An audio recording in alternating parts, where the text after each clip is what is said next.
it's Holly here, and I'm in Texas for QuakeCon. I even brought Nathan with me because Nathan's like, you love Doom. I do. You love Prey, and you love Dishonored 2. I do. Which is what we're about to talk about. Yeah, it is. That was good. That was really good. Segue. So in the same way as the Prey video you might have seen on the channel, something they do here at QuakeCon is that they show stuff to just the fans. Which is kind of really cool. Yeah, this has been a learning experience for me. This is a very much a fan-led event. It's very cool.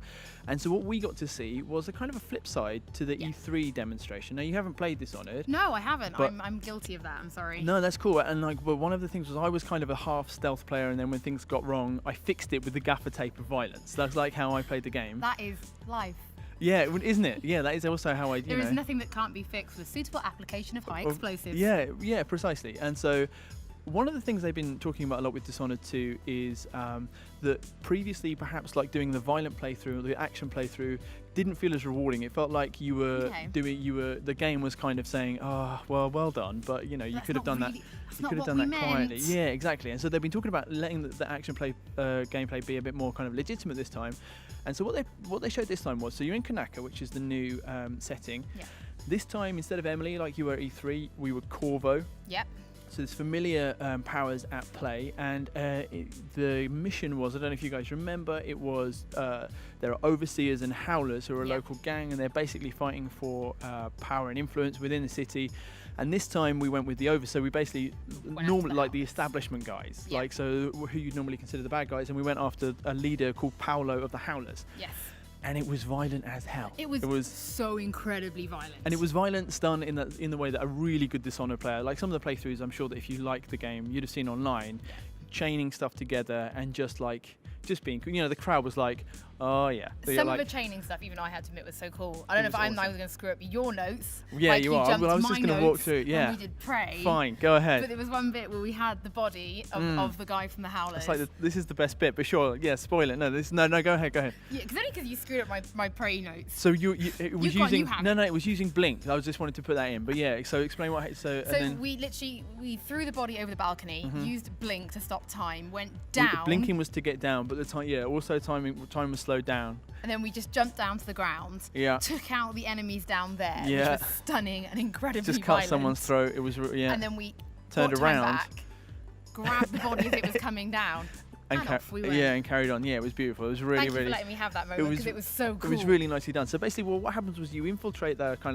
Howler hideout. And using Blink, I know it just reminded me, I haven't played Dishonored for ages, it's like getting up to ledges, just doing quick, cool stuff like that. And I was like, man, I am looking forward to being Corvo again, because the Emily powers do look good, but like, Blink is my favourite. Now, the first thing we saw was he was using blood flies. He kind of basically set off a nest of the blood flies, which are the horrible kind of meaty... They looked awful. ...insects that they've got in Kanaka. And he basically angered them and then set them onto somebody. And then he used possession, which is an old ability. He possessed one of the blood flies to get through to the next part of the hideout. And at this point, I was like, man, like possessing and then flying. Like, what I love about Dishonored is that it gives you abilities which seem so overpowered, but it creates a world within which it is still a game. It's not like, oh, you can fly, you can go anywhere, the game is ruined. It's like you can fly, and we've made a world which still contains you and still makes this a challenge. So I was like, God damn, I'm going to be able to fly. That's awesome.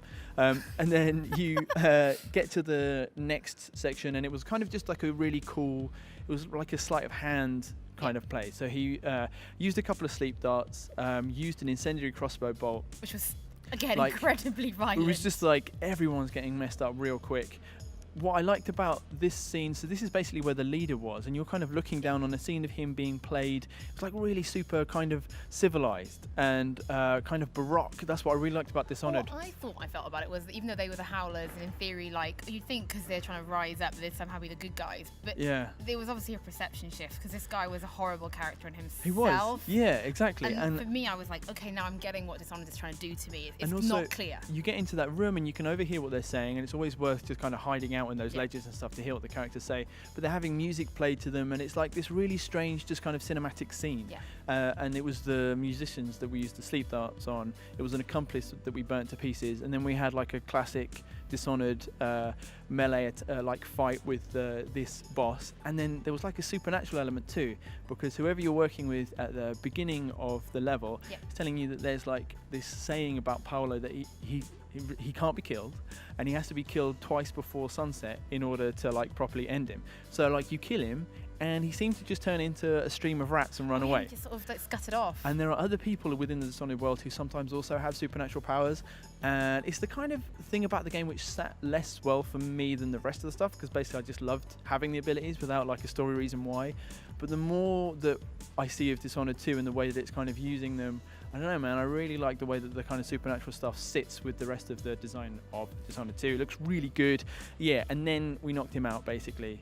Threw him over a balcony, blinked down to the bottom, cut somebody's throat, turned around, caught it, and then we're just doing like it was just like a really nice violent playthrough with like throwing bodies into other people. Really nice violent playthrough. Everyone wants like a really nice violent playthrough, but the key thing is, as we kind of highlighted at the top, was that even when you were fighting 4 or 5 people, a mixture of abilities-based combat and just using your gun and your sword, it never felt like clumsy and sad and you're being punished because you didn't manage to do this like all really slick. Like it still seemed good fun. Like just tossing a body into a group of other kind of henchmen seemed fun. It was cool, and the crowd was going. We'd cut somebody up, hadn't we? So we just grabbed the torso and just throw the torso at them. Yeah, exactly. Because why not? Yeah, that's what you were doing. I mean, I've seen that in bar fights all the time.